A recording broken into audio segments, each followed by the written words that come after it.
Fund 2 Foundation Executive Director. And just so you know, why are we even doing this, right? Well, frankly, it was requested.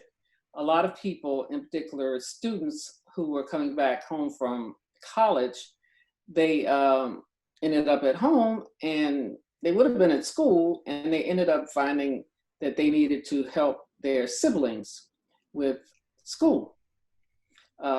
Everybody's at home. So we thought about parents, we thought about siblings having to, the oldest siblings having to take over the schooling. Even if some of the schools had online courses, there's still homework, and things went a bit awry, which at least that's what I was hearing. Lucky me, there are 4 generations in my household. So I've got a toddler and the mother and father, the grandmother and grandfather, and then the great grandmother and the great grandfather. So we are we have enough people to help, and he's only 18 months, so it's a lot easier to help with him than it is with if you've got a 8-year-old learning new math, which I don't know a thing about. And anyway, so the point is, we wanted to give folks some tips and some tools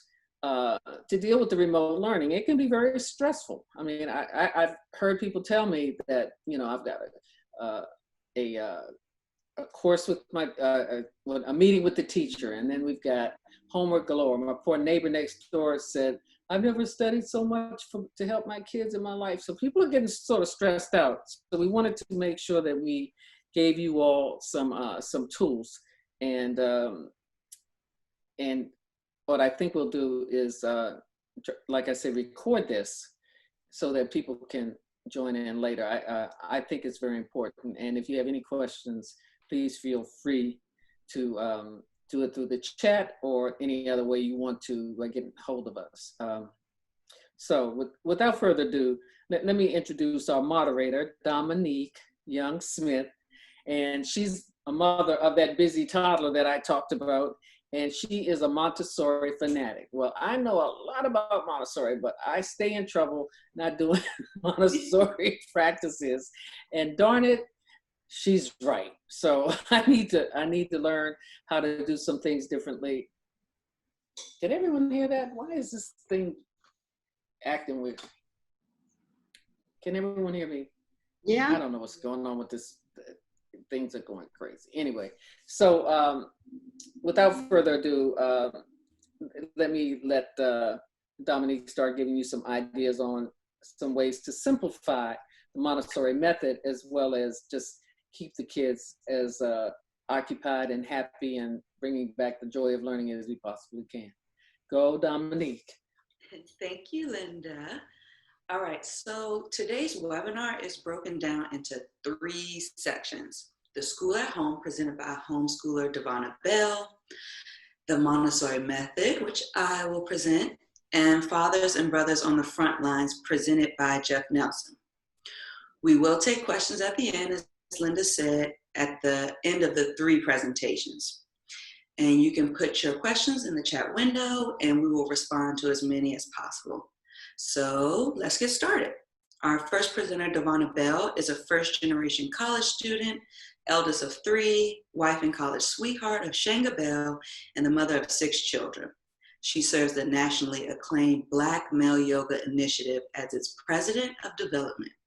Devonna also serves as the head farmer at the Bell Valley Homestead, which is such a great farm, you guys, where she homeschools 5 of their 6 children and provides self-sufficiency, educational opportunities for the community at large. Thank you, Frontlines Foundation, for the opportunity to be of service to our community. I just want to say I completely empathize with everyone here today.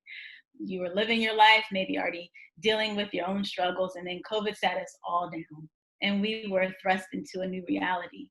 I know they shared that Changa, my husband, and I homeschooled 5 of our 6 children, the oldest being a junior at Haverford. But let me be clear, I'm not here to teach you how to homeschool. That's its own pathway, and I respect your focus as future doctors, scientists, mathematicians, and other careers that I'll be excited to learn about as we connect more. I respect that.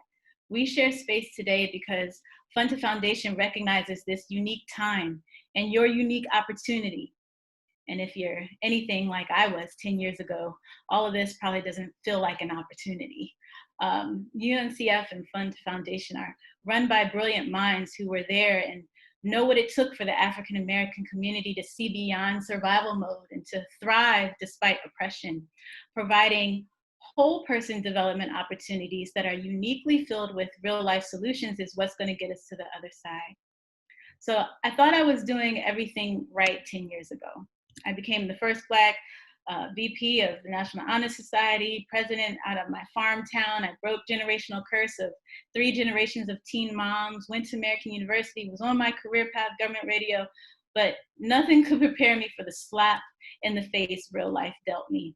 I found myself in a situation where I had no choice but to send my child to a school, a glorified daycare, and at our neighborhood school because I couldn't afford the $25,000 tuition for, get this, kindergarten. I was stuck, y'all, and stuck until I happened to meet a woman who was homeschooling her kids. I knew nothing of homeschool, and after making some tough choices, I began to rethink what I had to do. So the challenges you may be facing at home are not because you are a failure or because you aren't cut out for this. These problems with attention span and idle minds and busybodies and lack of basic skills, they're stemming from a system that failed us. And with COVID-19, ironically, the ball is back in our court. We may be down a few points, but we can pull this game out. We can win. So I'm going to liken this journey to that of the Negro Traveler's Green Book. Do y'all know about the Green Book? Raise your hand if so. In 1939, Victor Hugo Green, a postman, created a guide that provided African Americans with advice on safe places to eat and sleep as they traveled throughout the United States during the Jim Crow era. Well, I'd like to help us navigate remote learning. Next slide. Before there ever was an education system, there was a cultured indigenous intelligence that was advancing naturally. The first concept of mathematics came out of the 13th dynasty of Kemet, where they were doing geometry, algebra, and other equations that were solving for unknowns. Colonialism extracted indigenous intelligence, processed it, and then spit it back to us in the form of colonial missionary schools. And their thirst for power kept moving through the ages. Next slide. The Industrial Revolution of the 1800s would create a standardized world, whereas reading, writing, and higher education was a delicacy enjoyed by the wealthy. The Industrial Revolution would usher in new realizations. Suddenly it was lucrative to educate the poor into a working class of skilled labor. So began the development of the education system. Fast forward to modern day, and well, maybe you're expecting me to talk about the next revolution in education. Well, there hasn't been one. Our public schools continue to educate us and our children with the same monotony taught for a populace they were developing for the Industrial Revolution. And yet still we rise. Next slide. Welcome to the one-room schoolhouse. As you see here, in white communities, school look like this. Everyone looks the same, being taught by one teacher. Next slide. But in the Black community, there was something different.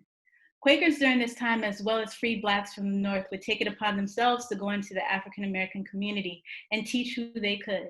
And it wasn't just the kids learning. Look closely at that photo.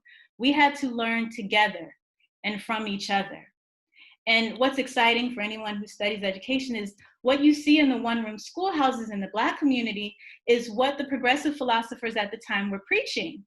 The likes of Jean Piaget and the beloved Maria Montessori offered new scientific studies in the realm of early childhood development. We now had proof that there were stages of development of the mind and how to optimize that development. So next slide. So let's talk about how to develop those minds. All before you, these are simple headers, but are further explained in the Resource Center. A link will be sent out later in this, at the end of this webinar. There are many nuances to maximizing a child's development potential, but I like to say when all else fails or seems too far off, it all boils down to 3 simple things to keep in mind: atmosphere, discipline, and life. So atmosphere, as you create a space in your home for your kid, Keep in mind they are sponges. They absorb their environment. Make everything in the house accessible and interactive on some level. So I like to say all that plastic that's on the sofas in our community, let's take the plastic off. Make it accessible, make it interactive for them. So if you've got expensive dishes that you don't want the kids to mess with, get them dishes that they can cook on, make a mess of. There's two things you need: a table and a gathering space. So you can get as advanced as you want to, or as basic as, but all you need is, there was a time we lived in an apartment, we just had the kitchen table and the living room. That's all you need. Colleges and universities report that students are coming to college lacking the basic skills that aid them in problem solving and life skills. So what can you do about it? I say integrate, integrate, integrate. Here at the Bell Valley Homestead, we came up with a variety of scenarios that require critical thinking and or executive functioning skills. It's a critical thinking jar, and I will make that accessible to you on how to make it, and you can choose headers that will fit your child best and add some of your own as well. Second, discipline. By discipline, I mean the discipline of good habits. The body follows the mind. Making your siblings stick to a schedule is like trying to control your child's body. If you want them to behave a certain way, you have to address their mind. So build habits of character, teach them about dental care, and show them what a tooth extraction really looks like. Go on YouTube, watch it, it's gross. And show them how to arrive at making good choices for themselves. And these are going to create synapses in the brain. They're going to, the more you come at something in different ways and engage in it in different ways, the stronger those synapses will become. And that's where you get information retention. So that's very important. And finally, education redefined is life. So keep in mind, give your siblings or your children living thoughts and ideas, not just dry facts. And I can't but help dive deeper in this moment, because reading is key, as Dominique said. Make reading come alive. Get living books rather than dry textbooks. What I mean by that, living books are usually written in narrative form, and they're going to be able to engage in it a little more. So for instance, with my older ones, whenever we do group reading, I always pick a book that has a movie adaptation with it. And oh my goodness, some of my shyest kids get real opinionated when a film director leaves out a part in the book that they felt they really connected with. That's what you want to see.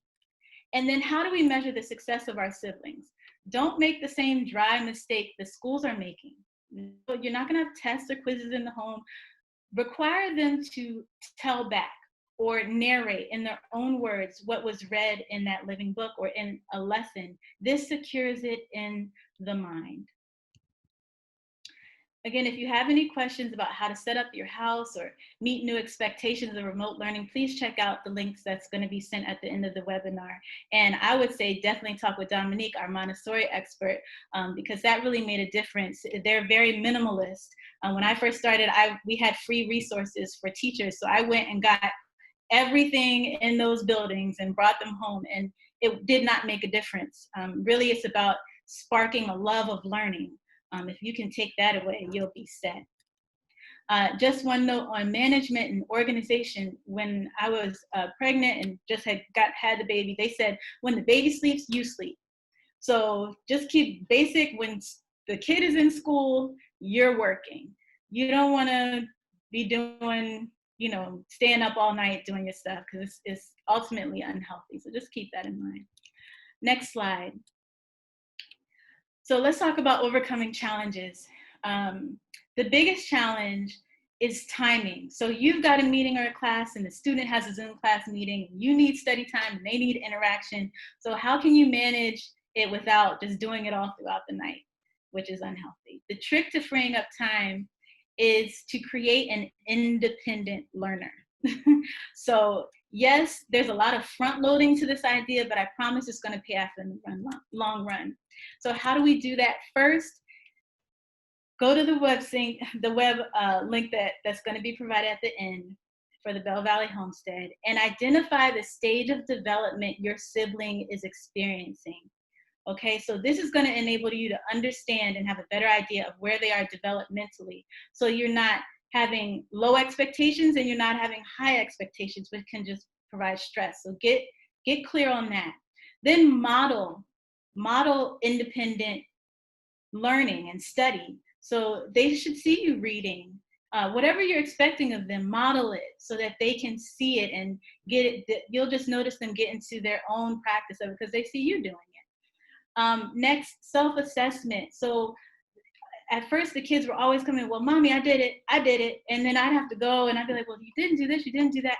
Give them a rubric so they can, that's very clear, so that they can go through and say, oh, check, I did that, I did that, I did that. That way that pressure is a bit up off of you and they can learn how to self-assess. And then allow them to set their own goals or try things they want to try, and make it broad. Say, well, what do you want to learn this summer? And do that for yourself as well, and model it, plan it together, execute it together, reflect on it together. Reflection is key, it's very important. Next slide.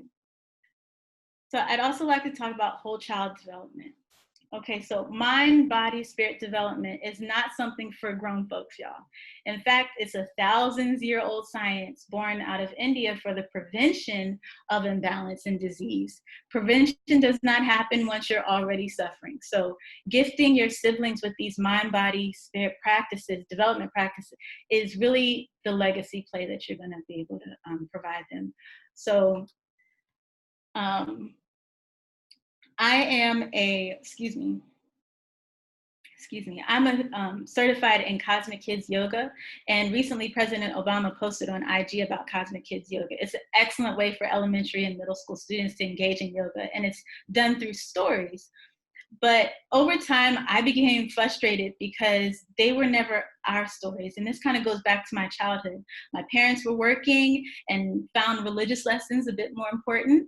And in our farm school, it was nobody was teaching Black history. And so that was always a gap.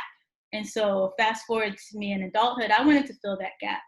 And so Griot Culture Kids Yoga is me attempting to fill that gap. It's our stories. It's our ability to, it's our resilience stories and principled living. So it's my offering to you. You can sign up through that link that's going to be provided. So I hope you'll join me. Next slide. So the way forward, we can do this. So I want you to think of yourself as a connector, not a teacher. You're here to make the facts on the paper come alive. Keep it that simple and basic. And when you don't know, learn with the student. There's something called Khan Academy. I hope many of you are familiar with. Get on Khan Academy and look at new ways to, don't be afraid of saying, I don't know, let's learn it together. That's okay. And last, I really want to make sure that you guys are kind to yourself. My great aunt who lived in Southeast DC in a high rise, she got to 100 years old. And we were like, how'd you do it? How'd you do it? And she sat us down and she said, just be kind to yourself, baby. So I want to say that to everyone, just be kind to yourself. You guys are leaders. You're going to reinvent, you're going to rethink and recreate. You're smart enough. You are the next Maria Montessori. You are the next people that are creating new and innovative ways to address today's problems. So I commend you. I'm here for you.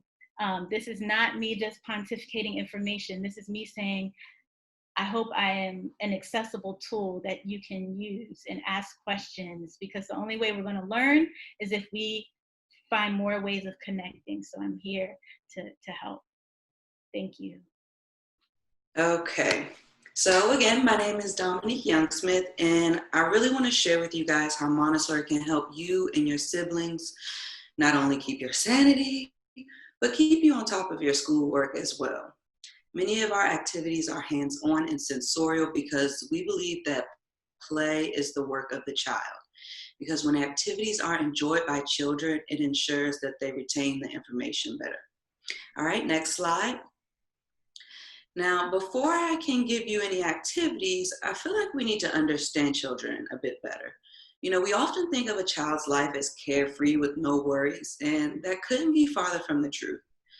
Children are going through a lot in their world, and the sooner people accept and understand that, we can start moving in the right direction when it comes to communicating with our youth. We also need to understand that children need not just attention, which everybody knows, but they also need power. Power gives them a sense of control over their lives, which is something everybody wants. And honestly, children are a lot more capable than most people think. America has such low expectations of children, but I have seen 2-year-olds setting the table, serving their classmates, showing younger toddlers lessons. I mean, we have to give children the opportunity to expand their minds and skills. And giving them more responsibility does that. It also builds their trust in you and shows that you respect them. And by respecting them, they will return that energy tenfold, because children are mimics. How you speak to them and treat them will become a part of their mannerisms as well. Next slide. Now, engaging children starts with how we speak to children. I can't tell you how important it is to have some gusto in your voice when you speak to children. Have a little bit of excitement. And also, don't be afraid to use big words. Use as much vocabulary as you can. That's just an easy way to build vocabulary for young children. And now, earlier I spoke about giving children power. The best kind of activities, my personal favorite, that serve that purpose are practical life activities. Practical life is all about self-care and care of the environment, and it's for all ages. Practical life is letting children help with cooking, help set the table, let them put on their own clothes, let them sweep, let them mop, let them be in charge of watering the plants or sorting the laundry. Use your siblings to your advantage to help you carry this heavy load. Yes, it may take longer at first, but the experience for them does wonders for their development and for you guys' personal relationship. Now, at Montessori, we don't really use much technology, but as a mom, I definitely do. Technology can be a great resource for when we want to keep our children occupied when we're busy, but we want to use it more as a tool than a babysitter. I find I like to use videos that are real versus cartoons, because anything that uses real images works best when learning, because it relates to real life. Live animal documentaries are always great. The images are captivating, and there's a lot of valuable information. One of my favorite ways to use technology is to watch a video of someone building something, specifically if they're children. Children love seeing other children. See them make something, for example, like a paper plane, and then doing it with the child, because taking visuals and making them physical is always good brain work. And if you just want to watch some cartoons, find some cartoons in another language. Children under 6 are sponges. They can absorb lots of information, and it's kind of easy for them to learn other languages. Now, my favorite way to engage children is reading. It's fundamental, y'all. It's the best way to help children expand their vocabulary. And you don't have to just stick to kiddie books. Nonfiction can be fun too. Just read a paragraph or a couple lines and have a conversation about it afterwards. Feel free to read some of your schoolwork to them. Explain it. See if they have questions. You're giving your sibling or child positive attention, and at the same time reviewing some of your own work. It's a win-win situation. Now, a little bit of advice when reading to children: take some time to actually sound out words like ball, because that helps them speak clearer and gives them a good foundation for reading. And slow it down a bit. Children can't hear as quickly as we do. And lastly, for children that are learning to read or starting to read, when we're giving the alphabet, instead of referring to them as A, B, C, D, refer to them by the sound that they make. Ah, b, k. So that when they see those letters, they're thinking of the sound. And that's just an easy way to get children a head start when it comes to reading. Next slide. So I want to give you guys some activity ideas by age group because children are on different developmental planes. And I'm going to start with toddlers because even though they don't have homework, they still deserve to be engaged and to be prepared for preschool. So children under 3 really learn by exploring their senses and interacting with their environment. So the best activities are ones that they can practice their fine motor skills and explore with their senses. You can't be afraid to get messy with these guys because it's good for their development, actually. So you gotta let them learn through play, like seriously. Next slide. Now, children 3 to 6 start to enter the conscious state of learning at this time. And they are more aware and picking up a lot of skills rapidly. So a lot of these activities take language and math and apply them to tangible activities, such as like estimating how many plates are in the kitchen and then having them count them to see how close they are. I mean, these simple activities keep their mind sharp and create positive views of learning. Next slide. Now, older children are ready to take more control over their learning experiences and are striving for intellectual independence. So the 6 to 12 age group, the best activities for them are going to be things that make them do some research and figure stuff out. These type of activities build critical thinking skills and confidence in their own ideas. Youth always feel like they're not being listened to. So pay it forward, listen to them. And I want you guys to remember, for all these activities, they can be modified. You know your siblings best. Whatever they're interested in, try to incorporate it into activities. Because education isn't a one-way street. There's so many ways to do things. Next slide. Now, when you just need a break, I strongly suggest music and meditation. 1, because children love music and they just need to get that energy out. So you have to have a part of the day where they can just dance and sing, start a band with pots and pan, and do it together. They really like community. And actually doing some of these things is a form of meditation. Meditation isn't just about sitting quietly and still. You can have dancing meditations, drawing meditations, or my favorite, laughing meditations, where everyone just sits and laughs together. It may seem silly at first, but you will feel amazing afterwards. And you might actually find it hard to stop. Then, of course, there's the classic guided meditation that some children may actually prefer to sit and be quiet and listen. You never know, so you got to try things out. Any of these practices will put everyone in a better mood. And next slide. Now, for students, older people, for you guys personally, I strongly recommend a social media cleanse. Unfollow things that don't serve you and follow things that do. Make your feed about things that you love and that inspire you, that you're passionate about. You can use hashtags to pretty much find anything. Use them to find easy recipes and activities. And I strongly suggest following some affirmation pages, which affirmations are just feel-good quotes that we should all get in the habit of saying about ourselves. And please share them with your siblings so that they can start creating those good habits of thinking positively about themselves. And, lastly, take some time to breathe.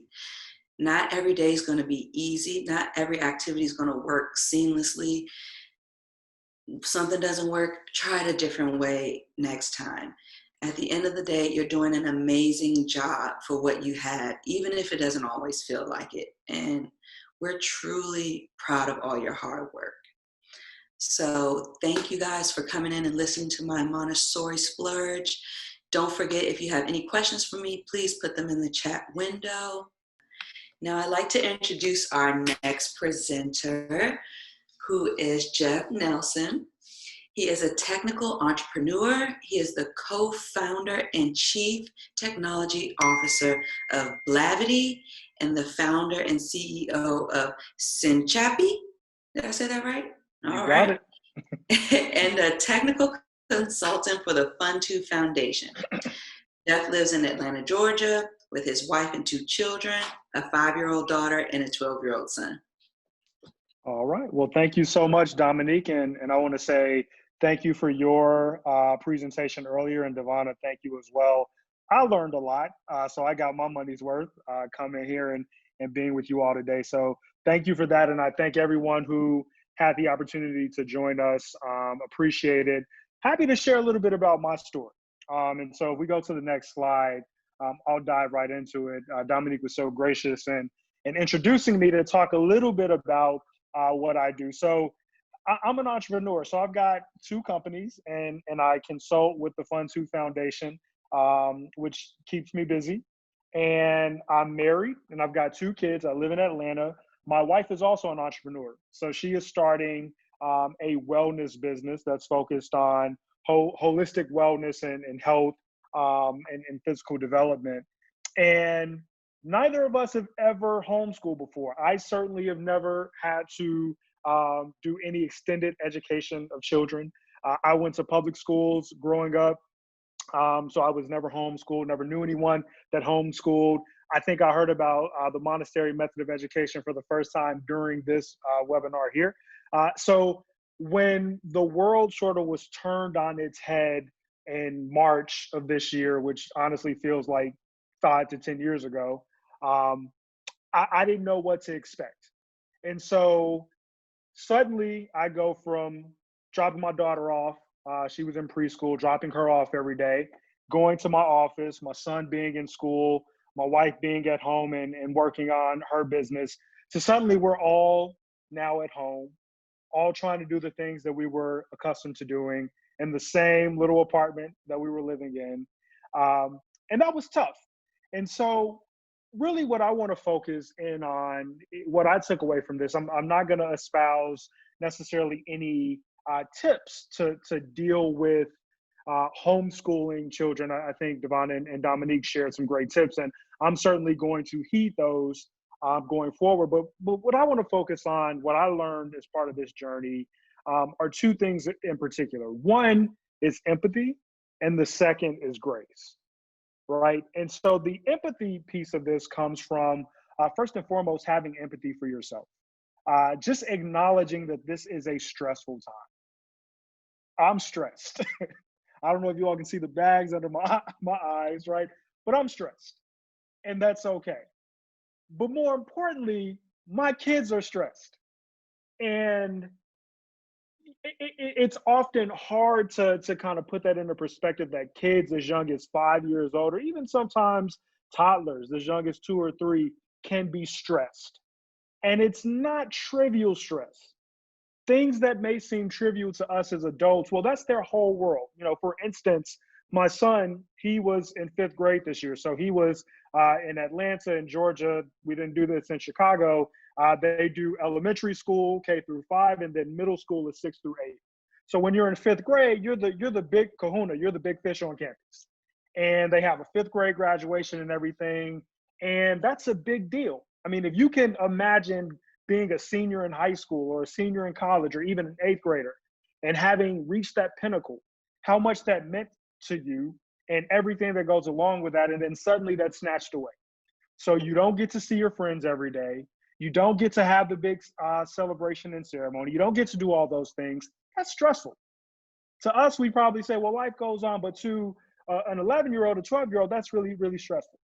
My daughter being in preschool, her first time being in organized school, She gets used to that. She gets, she starts making friends, and then suddenly that's snatched away. So she's stressed. I'm trying to work. My wife is trying to work. They're trying to entertain themselves. We're trying to not kill each other. We're stressed. So having that empathy is important. And then the last piece I'll add on that is having empathy for educators. I'm somebody that believes that educators are woefully underappreciated, underpaid. They do a tremendous service, but educators, teachers who have been thrust in, and keep in mind, many of these teachers are predominantly women who also have their own families, who are also dealing with the stress of having to have their kids at home. They also now have the responsibility of teaching remotely for the first time. So having that empathy for all the players involved is so important. And the last piece is grace. Allow yourself some grace to not be perfect.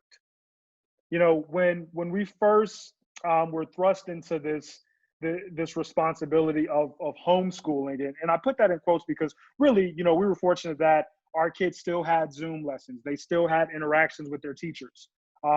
They still had that day-to-day instruction.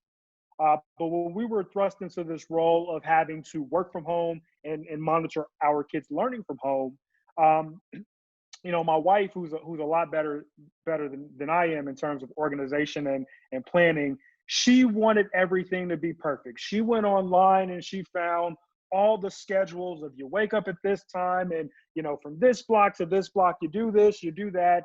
And there would be days when she was tired or she woke up later. She was just stressed, and she would beat herself up because she couldn't stick to that perfect schedule. And it's important to allow yourselves grace, to know that it's not going to be perfect. We're not going to suddenly shift to remote-based working or remote-based learning all at the same time and not make any mistakes. And so when you remove the need to be perfect away from what you're doing, then you allow yourself to have that grace to truly live in the moment. And before I go on to the next slide, I just want to give you a quick story about what I realized was the most important thing that I could give my children during this time. It wasn't anything that I could teach them in terms of, teaching them how to read or how to do math or anything like that. But I remember when I was in college. So, I studied computer science. I'm a coder. I'm a nerd, as Linda likes to say, but I don't necessarily show that all the time. And I remember when I was in college, I took a course, and it was a computer science course. And on the first day, the professor is lecturing, and he's going really fast. He's not taking time to really explain concepts, and he's not really a good lecturer. So he doesn't present well. He's sitting behind a computer. You're trying to follow along with what he's doing. And so at the end of the first class, he says, okay, homework assignment for this week is I want everybody to go back and I want them to rebuild Facebook.com. And this is in like 2008, right? So he says, go build Facebook.com. And that's your homework assignment is due on Friday. And so I go and I want to show that I'm serious about it. I try to do this. I've never done anything to this magnitude before. And so I emailed the professor and I wrote a really long email, and it was maybe about 10 to 12 paragraphs. And I've got examples of everything I tried to do and all these questions. I wanted the professor to see that I had thought about this. And so I sent that email to the professor, and the professor responded back maybe 2 minutes later. And his response simply was google.com. That's all he said. I wrote 10 to 12 paragraphs, and all the professor said was google.com. And I tell that story often because it's been so transformative for me, because the thing I took away from that was the best tool you can give someone is to show them how to solve problems. It isn't to give them the answers, it's to give them a framework for finding answers. And so what I've tried to do during these last few months being at home with my children is I've tried to equip them with mechanisms to find answers. So when they come to me with questions, and I don't know if you all have ever tried to help anyone with Common Core math or this new standard that they use to teach students, I don't understand it. I think the old ways are much more intuitive. But when they come with questions, it isn't necessarily to give them the answer or to say, well, I don't know, but it's to say, how can you use the tools at your disposal, right? We've got 20 laptops here. You've got a phone. We've got iPads. We've got Alexa. We've got Google Home. you've got, you've got an aunt who is an educator, you've got access to your teacher. How can you use the tools that you have at your disposal to find the answers? And then when you find the answers, how can you incorporate those things into your daily life to reinforce it? So that's the thing that I learned, and the thing that I think has been most impactful for me, that I would wish to leave with you all. Can we go to the next slide? And so in the backdrop of all of this, right, having to suddenly work from home and monitor your children learning from home, society in many ways has shifted. You had George Floyd being murdered in Minneapolis, and he is certainly not the first. There are so many names. Breonna Taylor is on my mind. There are so many individuals who have unfortunately been victims of police violence, Black people, I should say, that it's a major problem. But for some reason, the world started to pay attention after seeing George Floyd be murdered. And to be a father to Black children, a Black boy who's 12 years old, who is a year or two from being perceived as a threat no matter where he goes, from being a father to a 5-year-old daughter who in many ways has this naive view of the world because she's fortunate to not have these negative experiences. It's been important for my wife and I to not try to shield our children from these realities, but to have conversations with them, to be honest with them, to communicate with them, to tell them the truth, to not only prepare them, but to make sure that they are educated, that when they go out into the world, they understand the challenges that not only we've faced and their grandparents may have faced, but that they're going to continue to face. And so you sort of have this dual role of helping them to learn math and science and history, but also preparing them to be a citizen in the reality of the world in which we live. And that's tough. And I think many of us felt just a sense of dread and depression after seeing what happened in Minneapolis. And we were already dealing with the stress of being isolated and quarantined, and our kids were dealing with that as well. But the approach that I've found to be useful is just to tackle that head on. Can we go to the next slide? And so the framework for all of this is really to give kids a choice, to provide them structure, but don't try to give them a rigid schedule, because while we may wake up and we don't leave the house and our routine may feel the same, every day is not the same. Your mood's not going to always be the same. Your disposition's not going to always be the same. And so I found it to be important to give kids a general structure, but provide them optionality to say that, hey, media time starts at 12 o'clock. So between 9 a.m. and 11 a.m., you need to do some sort of academic work, but it could be math. Maybe you learned something in history yesterday and you want to learn more about that.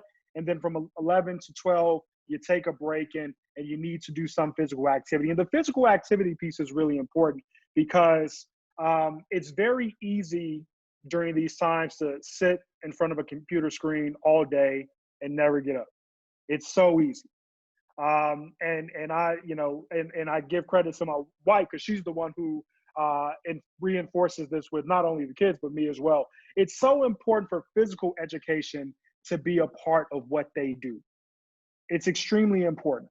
And not only physical education, but social dynamics as well. One of the things that I like that we were able to do is that in my daughter's preschool, someone had a Zoom birthday party. So they got on a Zoom and they all talked and they had someone read stories, but then they got up and played Zoom hide and seek. And it was interesting how it worked, but to try to replicate in-person social interactions as much as possible while we're limited to just technological interaction. Go to the next slide. And so really what this all boils down to is that this is difficult and it's a balance. And really when you're balancing something, no one side gets everything that it wants, right? You're not all the way here, you're not all the way up here. And so what you've got to try to do is preserve yourself, your sanity, your energy to do your work to the best extent possible, to be a parent to the best extent possible, to help your kids learn to the best extent possible. You know, and the best way to do that balance is just to be real about the fact that this is hard.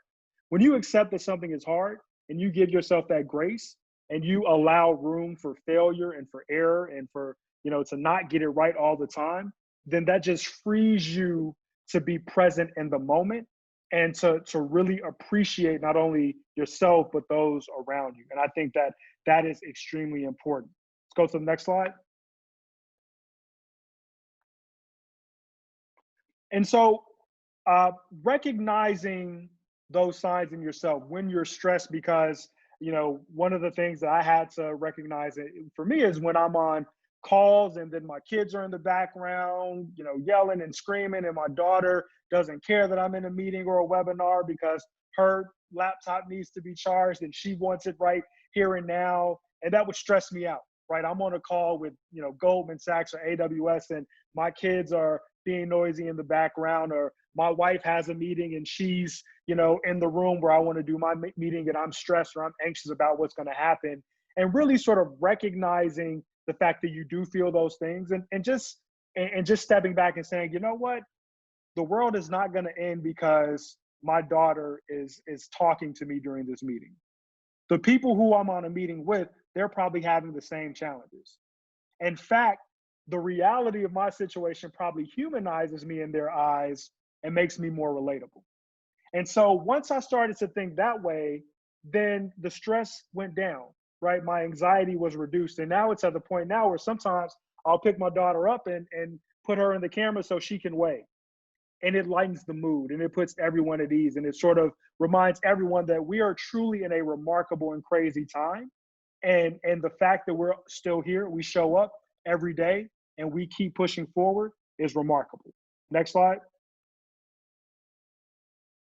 And during these times, it's very easy to turn to technology to keep your kids engaged. And I don't think that there's anything wrong with that. I don't think that letting your kids use iPads or laptops to watch shows or go on YouTube or do those things is problematic. I've been amazed at the things, you know, my daughter has used words that, you know, I didn't learn until I was in 7th grade, and she's only 5, but she heard somebody say it in a YouTube video and she understood the context and she used it correctly. So while it may seem like this is time that kids are just sort of doing mindless activities, they are picking up on things and they are learning.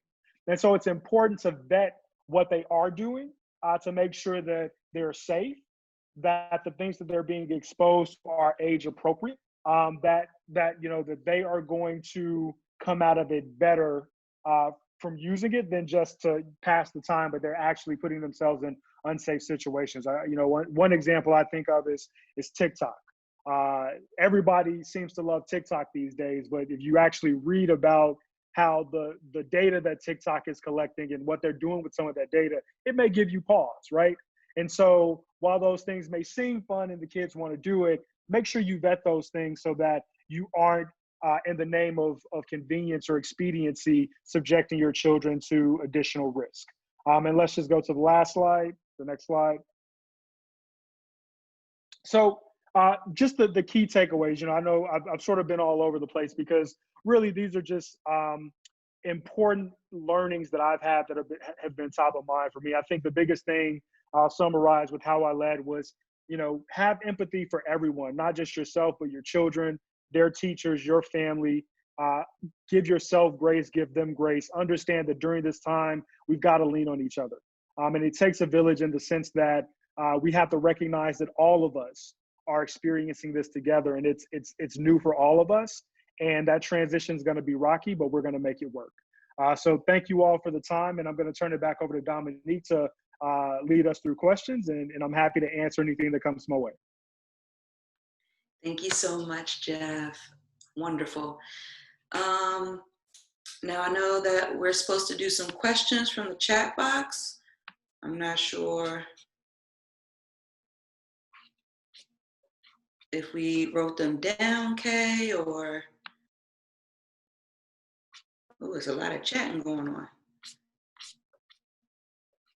Does anybody have any questions? No, I see one from Faragi. He has 3 younger brothers. that are older. They're all in high school and will be sophomore, junior, and senior. Good gracious, stair steps, right? What specific things can be incorporated or relaxed to aid them in their more developed age? What specific thing? So when children are that age, I'll give something short. You know, you really have to talk to them and get to know what they're really interested in. I mean, you can't really spark someone without knowing them. So really find some time to really get to know your siblings a bit better, you know, because I can give you a whole bunch of things. I mean, we have on the resources that could get them inspired, but will it work for them? I don't know. I don't really work with that age group so much. If anybody else had something that they had, any specific activities. Well, I just like to, this is Linda, suggest Black History in 2 minutes. If you go on there and then have conversations with youth, I mean, what I find is, don't laugh at me, you all. I actually I think I'm a rapper in another life, and so I will take the Black History in 2 minutes and come up with a rap song in my mind. Now, I won't even ever tell anybody what I did because it's terrible. But the point is, if you as teenagers, the biggest thing is body. You have to embody and get your body into things, and rapping and dancing and singing and all that other stuff. If you can take data or information and have them do something with it, it will blow their minds. And sometimes you just need to even set up like a little a group chat and have people compare. Well, what did you think about this, that, and the other? Not just to strangers, because I hear in my family even that, you know, I'm on a social media fast because people have gotten on my nerves. They're stupid. But so you do need people you like and people who think like you to have some conversations about things. But never forget art and drama, you know, the creative side of things is what soothes us when we're savage beasts. And I hate to say teenagers sometimes just are because of their hormones, but if you get them to dance, to paint, to do all kinds of weird things. We at Restoration Retreat, we had 14 to 18-year-olds, and we did painting of rocks. And I'm like, oh, these kids are not gonna wanna paint rocks. They absolutely loved it. And it's some of the most creative things you could even imagine. You know, find things that you're passionate about and let them witness you do things. They wanna be like you. Everybody, I'll close with saying, Robert is the second son, and he always talks about how everything his brother did, he wanted to do better. So know that the ones that are younger than you are always looking at what you're doing and trying to figure out, how can I outshine the older ones? So they're watching you even when you're not even aware of it. So there was a question. Oh, I'm sorry. Do you want to respond to that? Yeah, so I wanted to ask everyone, do you know when the brain fully develops? Is anyone aware of when our brain completely develops, the age? Yes, 25, hold on. Sis Manuel, I don't know how to say your It's Nigeria. Yes, beautiful name. At 25, so their brains they're still developing. And so at that particular age, it's called the formal operational stage. And so they're dealing with abstract logic and the potential for mature moral reasoning. So the way that you want to engage them is like what Dominique was saying earlier, doing really helping them to explore deeper what they're interested in. And then also to veggie back on what Mama Linda was saying, like really connect with them and interact. I'm going to be doing a Zoom meeting or webinar, what have you, for this Black is King. Like, me and whoever else wants to join me, we are all going to be watching Black is King, Black is King. And so it's that kind of engagement and that you want to be able to allow them to be kids. There's high expectations of them. So we think of kid things as activities that we work with our hands and drawing. And, you know, so one of the greatest moments this summer was me sitting with a group of adults painting, and I'm grown, you know, and I was so happy. I felt like a kid. So really engaging them on those levels, it's really gonna make a difference. Any other questions? We just got a new one. I have a grade school nieces and nephews. What resources should I send them to keep them motivated? Every time I check in with them, they seem bored. Better question, how can I gauge them from afar? Ooh, that's really, that's quite a task to engage children from afar. Did anybody have anything they wanted to say? Interest can be your best friend. There are so many. This is another way to integrate, you know, technology into what it is that you're doing. So I have a tendency, you know, my brain space is being used up by a lot of things. So Pinterest, people have already come up with so many activities, so many out of the box ways of thinking. I made a Pinterest page. I can give you access to it that has, it's just layers and layers of all kinds of activities. Like you're stuck, go to Pinterest. Type in, you know, say you want your kids to do indoor activity when it's raining, and then put in their age. You can put age specific. Pinterest is just a great amalgamation of activities. Use that to your advantage.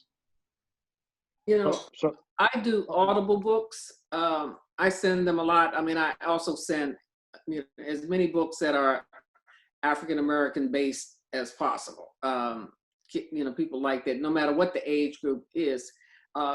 The Audible books, what's so helpful, I mean, my kids, they actually began to know books verbatim. They actually could do the Lord of the Rings or Harry Potter word for word in the accents. So Audible books are amazing. I don't know why people love them. And I'm telling on Robert Smith, he told me, don't send me any books, send me Audibles. So you can put that on while you're doing other things, and it just sparks your imagination. So keep that in mind. And also FaceTime, and you know, you got to get in there and, well, let's be real, kids love celebrities. So if you can tell a celebrity to, could you, believe it or not, if you write somebody and tell them, could you like send a note to my sister, brother, niece, or nephew? A lot of times they actually do that. I mean, it might be a little canned, but you know, you're trying to spark that they are important in this world. You know, deep down, with Corona, you feel like a little invisible out here, except, you know, running from the virus. But if you think about it, all of us, all we all want is love and attention, and to feel like we matter. So yeah, I mean, I'm sure we have many, many more answers to this, but I think we're kind of running out of time, aren't we? Can I just jump in with just one suggestion? This is an example of another way to use technology and video and bring everybody together. Right now, Amazon and Netflix, they're running a lot of Black movies and documentaries. And so what I do occasionally with my family is we have Netflix parties where everybody is watching the same movie at the same time and commenting and engaging on it. So you can do that with a documentary. You can do that with, you know, Hidden Figures, if they hadn't seen that. Things that have historical reference, but might be structured as a drama. So, and it's very easy to have a Netflix party. Just send people the link and everybody join at the same time. And you know, everybody has Netflix because they're sharing the same password. So bring your family together at least once a month for a Netflix party because you can't go out to the movies. I just had a quick idea that popped into my head that would help that age group, because I know we get on the computer and we FaceTime a lot. And if you're not there with the children, I think it will be really fun for them to put on plays, you know, make their own movies, have them put on a show for you that you could watch. And it can be based around something silly. It can be sometimes educational. You know, you can give them part of a script, or depending on how well they work with that, you know, that's another way that you can engage them from afar, because like Linda said, you know, they just really want attention at the end of the day, and they feel like they're valued and that you're listening to them. Okay, you know, you all spark me with ideas. I think, so why don't we have a little contest? So what we could do is, for example, I saw that this morning something on TV. It went like flash by. There was a video of people who put toilet paper on their eyes and wore yellow T-shirts and did a minion dance. You know, if anybody knows what the minions are. So some of the kids had one toilet paper, some had two toilet paper rolls. They just, I can't even explain it, but it was so cute. I can't wait I want to do it. So why don't we have a little contest for, let's do 10 $100 prizes for people who can that can bring either some kind of video that you've done something creative with your family. How about that? What, 10 of them. So as many as you send to Miss K or anybody else, we will judge them, and then you'll get $100 to do a pizza party or something for your family. But I think sometimes competition is also a good thing.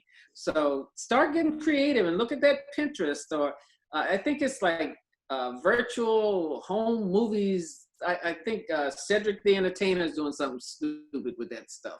There's so much.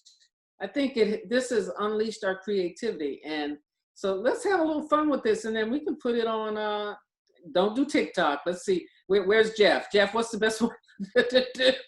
I think, although I'm mad at Facebook, but we might have to build something new in a Hey, that's what you do.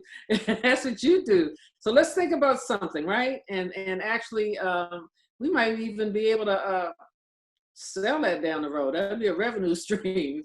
Ideas for virtual family love. You know, something that's educational and attendant. Deal? All right. I know everybody can just do an amen. I don't have to see it. I'm putting my email address inside the chat box so that you can send your videos to me. Do we have a deadline on that, Linda? Let's say August 15th. My birthday is the 17th, so it'll be my birthday present. And my birthday is No, that's your birthday. That's your birthday. That's right. So August 15th, all right? And if there are any parents on the line, you all are invited too.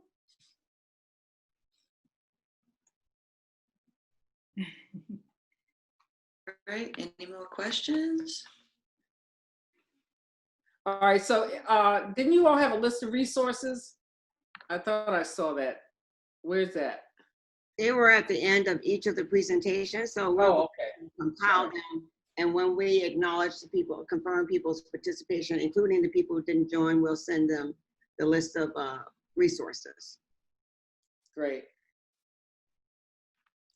Thank you all. All right, well, if we're wrapping up, I would like to thank Linda Wilson for her forethought in conceiving this webinar, Lou Duong of UNCF for being a partner, the presenters, Devonna Bell and Jeff Nelson, Ayana Shepherd for her awesome design skills, Kay Shaw for wrangling us all together and producing this webinar, and all of you for taking the time out of your schedules to listen and give brilliant questions that will have us think about if we do this again. Linda, do you have any parting words? No, I just I'm so glad that we got to do this. I know a lot of people are still asking me about this, so we now have something I can send to them. That's it. Love you all. And thank you, Dominique, for being an excellent moderator, and Paige for being behind the scenes and advancing the slides for us. Yes, thanks, Paige. Thank you, everyone. This was great. Yes. Have a good weekend. Take care, everyone. All righty. Bye-bye. Bye-bye.